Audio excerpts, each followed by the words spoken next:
Hey, what's going on, everyone? This is Derek Flavin, and welcome back to episode 24 of How to Practice Jazz Guitar Efficiently. Trying to read the damn racing form here. 24 is the highest number, and that's it. Let it go. Now, if this is the first video that you've ever seen on this channel before, I would recommend that you go back to episode 1 and watch the videos in order. At your own pace, of course, because I recognize that the more of these videos that come out, the more intimidating that may seem, but if you really want to benefit the most from this channel, that's what I would do, because it's really like a free online jazz guitar course that's unfolding for you in this logical sort of way, alright? But since you did click on this video today, maybe check this one out first, see if you like it, and then take it from there. So, anyway, I'm pleased to say that I'm going to be taking it easy on you guys today. I'm not going to get into anything too comprehensive or long and drawn out. At least that's what I say now, but if you know me, you know you always run the risk of a ramble. Who am I kidding? You see how long this video still turned out? Ridiculous, right? But really, all I want the main purpose of this episode today to be is to just introduce, or perhaps just highlight for you, this paradigm of feeling the time within a musical context, and talk a little bit about why I believe this is absolutely crucial to get down as a jazz musician. And if you don't get this down, you may never reach a certain level of satisfaction in your playing that you always wanted, okay? And I want you to realize, because a lot of the stuff that I'll say today you may think is really obvious, but like I've said, I want to make something that I feel is complete and comprehensive, and I don't want to leave anything out that I think is important. And the truth is, I know that there's going to be some of you guys listening to this that absolutely need to hear what I'm going to say today, alright? Because here's the thing, you know, as obvious as the importance of things like time and rhythm may be for music, and in jazz music especially, you know, when I listen to a lot of intermediate guitar players, and I realize that the term intermediate is subjective, but a lot of times I listen to these guys play and they don't convey an awareness of this sort of thing at all. Even if they say that they know the importance of these types of things, it sure doesn't sound like it when they play, alright? And, you know, I've already alluded to this a little bit in some of the other recent videos, but even though everyone may be different, typically when this happens, I find that it's often because we're too preoccupied with the harmony, and we don't realize, you know, how this may be affecting our playing or just our musical results overall, alright? And when we are focusing too much on the harmony, usually I think that it can cause one or two main issues, alright? And the first issue would be, you know, that you're just not keeping the time consistently. So you're doing a lot of things where you're either dropping beats or you're adding beats that aren't there, or you're just rushing or dragging too much and you just can't keep a steady sense of time, alright? And then the other thing may be that, you know, even if you do a little bit better at keeping the time, your lines may come out completely void of anything rhythmically interesting or any sense of real phrasing, and you may just play like a bunch of eighth notes. And don't get me wrong, like, there's absolutely nothing wrong with playing these long, nice streams of eighth note lines if you could pull it off, but a lot of times, you know, I think that people are kind of doing that, you know, intentionally, and they're not letting those lines really happen, okay?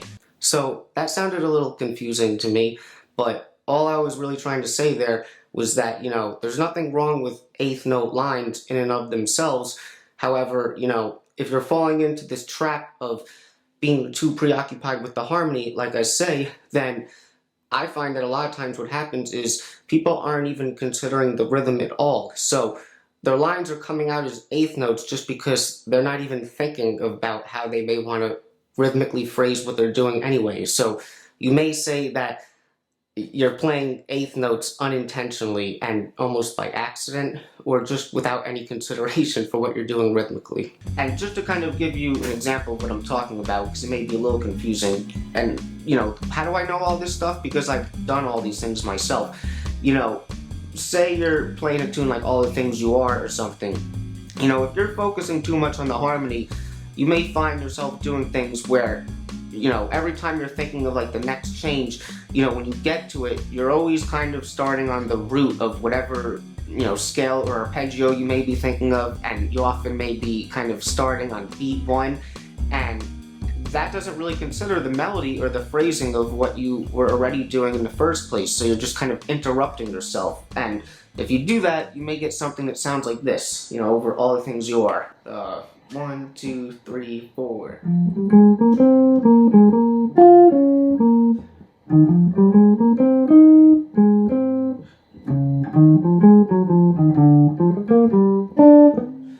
I mean, I'm just kind of demonstrating there, but hopefully you can see that that doesn't really sound good, okay? Now, we already started talking about the importance of time and all this with the chord tones and half notes exercise, and again, that is an exercise meant to develop your time, but not everything that we do to work on our time is related to that, or is related to making changes, obviously. And also, in case you're thinking this, you may argue that just playing half notes is mechanical and doesn't consider phrasing either, but you gotta recognize what that exercise is developing, and it's meant to improve your time, and it's meant to get you to be able to get to every change at exactly the right moment if you need to, okay? So don't worry about that.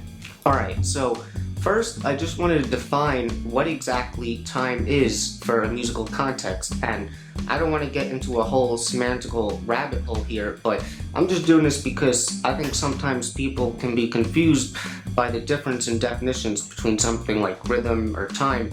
And to me, when you talk about the rhythm, to me that's more of like a descriptive quality of the music in front of you. Like you may say, what is the rhythm of this phrase or something like that. But when you're talking about the time, really what that is and what a lot of people say is it's your ability to not speed up or slow down in relationship to the music that you're playing, and just to keep the time in general. So you're not going to do like what I said before, you're not going to drop any beats or add any beats and stuff like that. Okay? And if I was going to give a little amendment to this, I would also add that if you have good time, then when you perform your music, you're able to clearly convey a strong sense of what the time is without any support, whether that's rhythmic or harmonic at all. So hypothetically, you could perform whatever you're playing completely by yourself, and the listener will have no problems being able to hear where the time is, okay?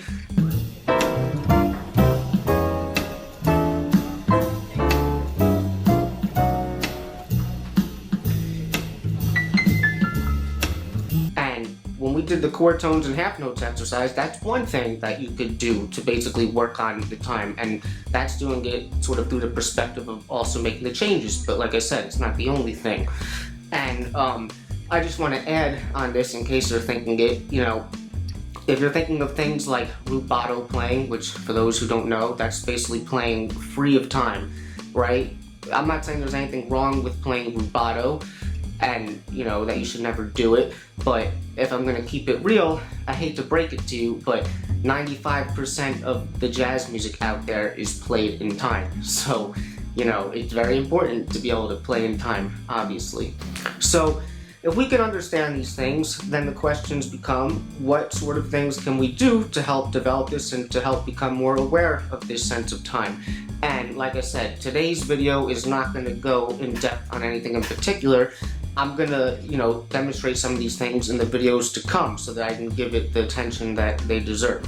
But what I will say now is that it all comes down to developing a strong awareness of the beat within the music and your ability to basically connect with it.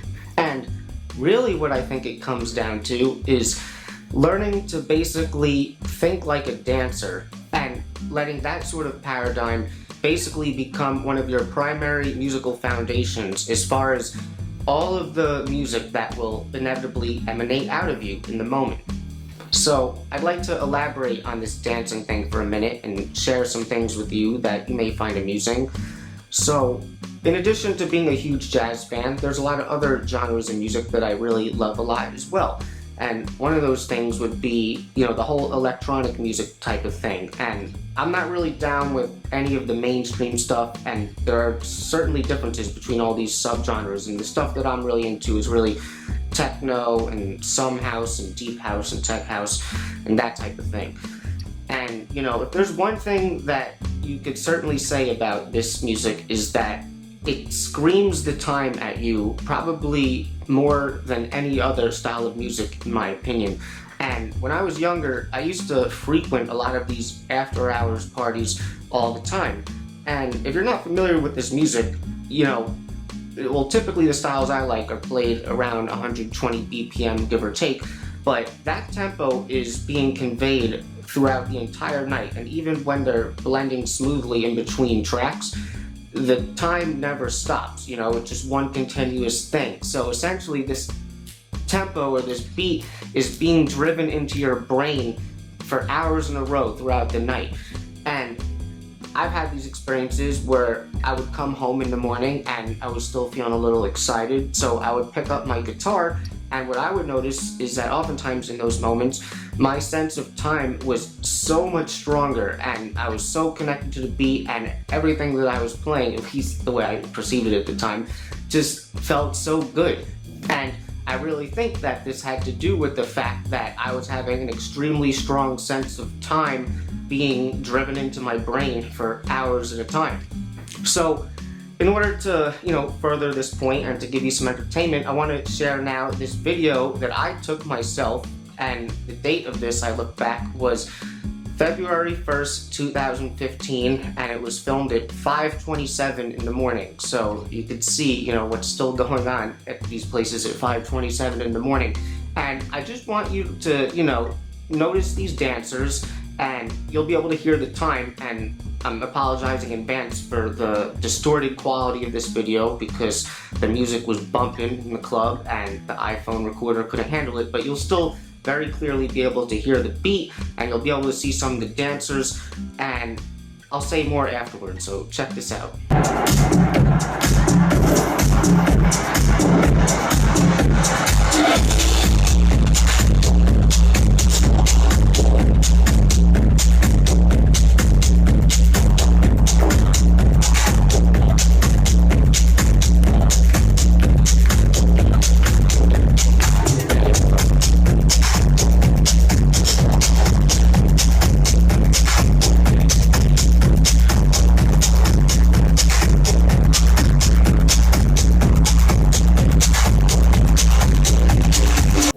So I hope that you found that as entertaining as I do, but really all I want you to take from something like that is that the people in this video, I don't know who they are, I don't know anything about them, but they're not necessarily world-class dancers, although I must say that I have seen some amazing dancers in person at these places over the years. And also, I would be willing to say that you probably already have more musical skills and education than they do. However, if we were to consider things from a time perspective, I'm willing to say that they can demonstrate the time in their dancing a lot better than you're doing right now when you play jazz.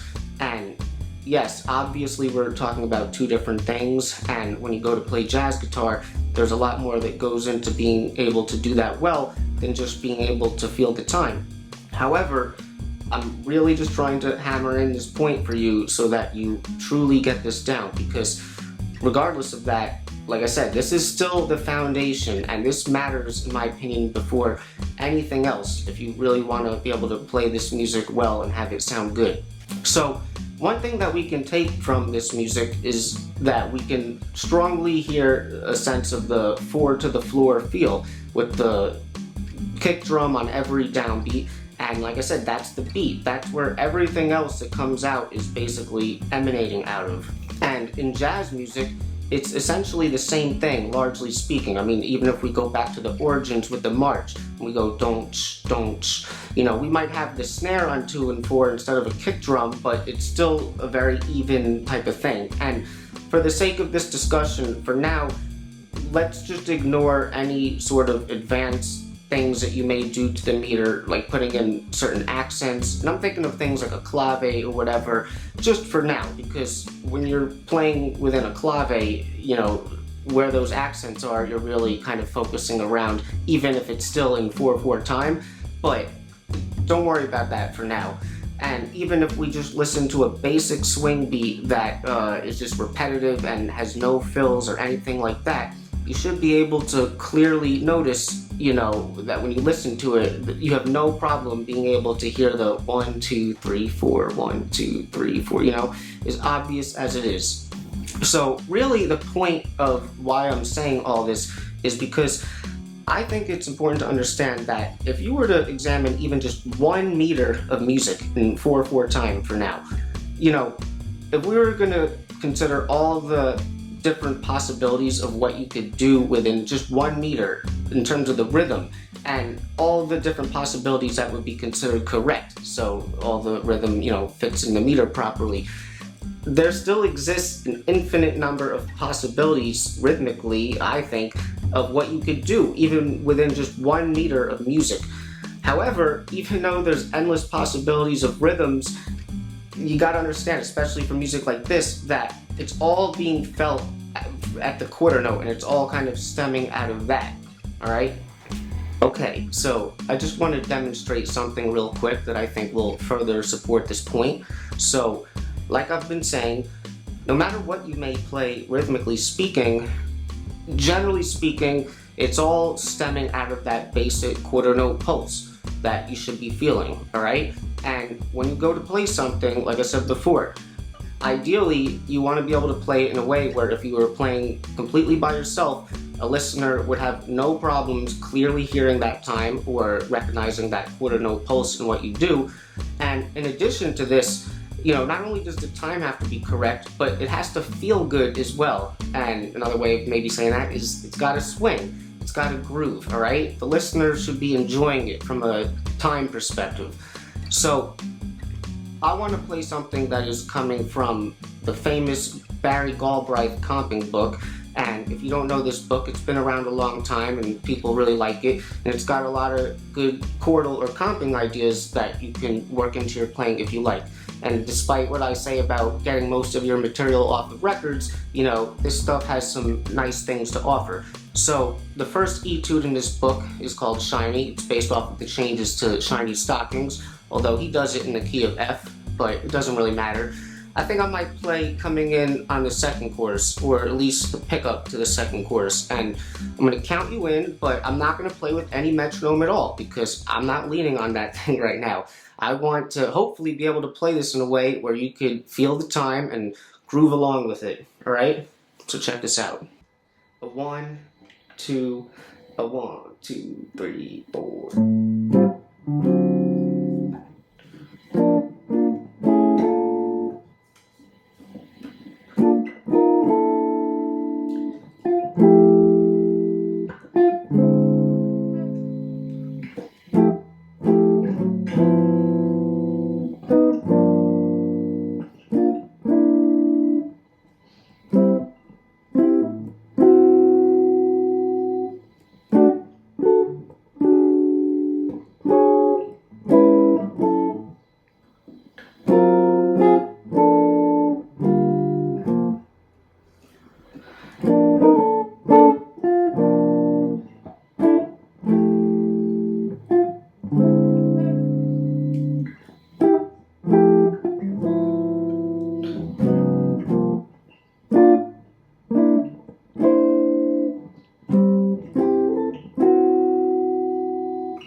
So one thing to keep in mind is that as the tempos increase in the music, because in jazz we play things at different tempos obviously, we may start to feel the bigger beats instead of feeling every single quarter note downbeat. And that just means that, you know, as the tempos increase, you may be feeling either 1 and 3 or just 1, and that's not the focus of today, but don't worry, we're going to have a whole video where I talk about that sort of thing, and it still all relates to the same basic idea of what I'm talking about now, but just keep that in mind, we'll get to it eventually.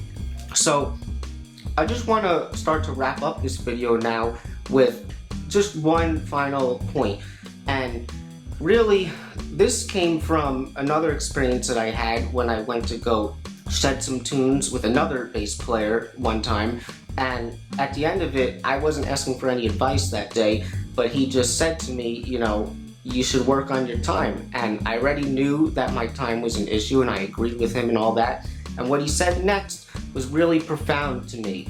And you know, he started by asking me, have I ever practiced drums before or any sort of percussion? And I responded by saying, you know, not really. Like, I obviously sat down at a kit many times before, and I could play like a basic beat and do all these simple things, I guess. But had I ever really practiced the drums with any degree of real consistency yet? Well, no, I had not.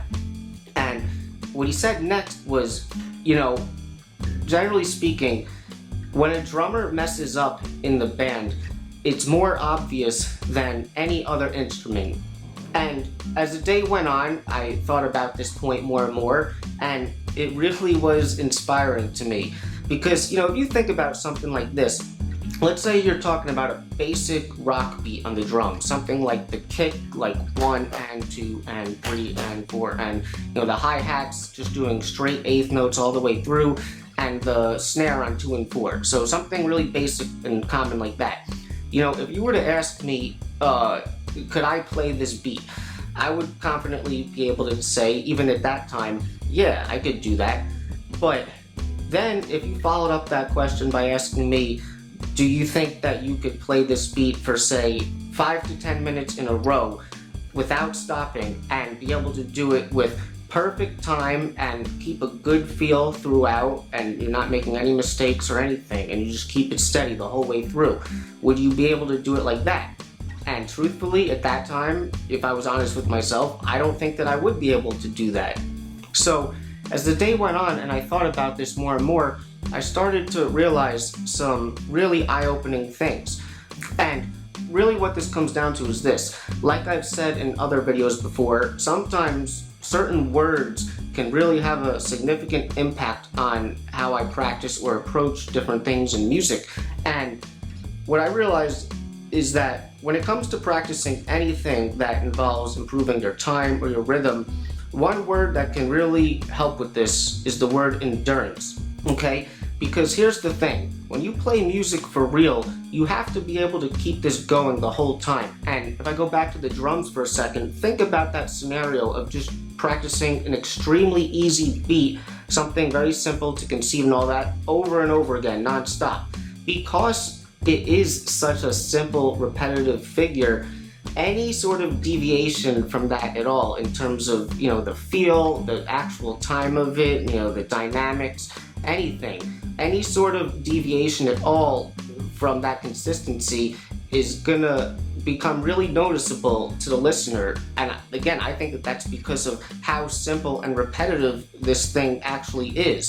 So again, you really want to understand this, because even when we practice things like comping, and you're going to see these things in the videos to come, you know, you may say that you have no problem doing something like playing the Charleston rhythm over a particular tune and just applying it throughout to all the chord changes that are happening.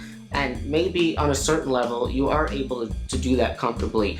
But again, you gotta realize that if you've never put in this type of work with a lot of consistency, doing these things over and over again, then I don't think you've really truly developed a sense of having strong time. And trust me, I know this because I used to be like that. And when I started to practice these things with real consistency, that's when I finally started to realize, oh, like my time is definitely improving. And even playing, you know, basic things like a simple Charleston or something just started to feel so much better. And it started to make me realize how this is such a big chunk of what actually goes into making you sound good when you actually go to play, no matter what you play, all right?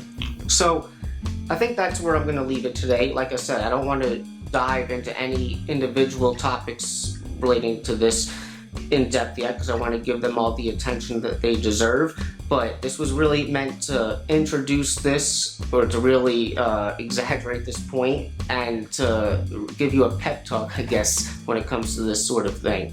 So in the next episode, hope you're ready for the next episode. Hey, all we're gonna do is we're gonna continue this discussion, and we're gonna start to look at some of the individual things that I do to help develop my sense of time and become more aware of it and all that, all right? So If anyone has any questions or comments on this at all, put it in the comments. I'm here to help. And if you enjoyed this video, I would appreciate giving it a like and consider subscribing, as well as becoming a contributor to Patreon, where for only $5 a month, you'll get all the PDFs that will always come out on this channel for as long as you're contributing. Alright, so it's a great deal. And also, if you know anyone else that you think would enjoy this content, please share it with them as well and get the word out. So, that's it, and I will see you guys in episode 25. Swinging and playing the blues. That's what we about. I try to help you.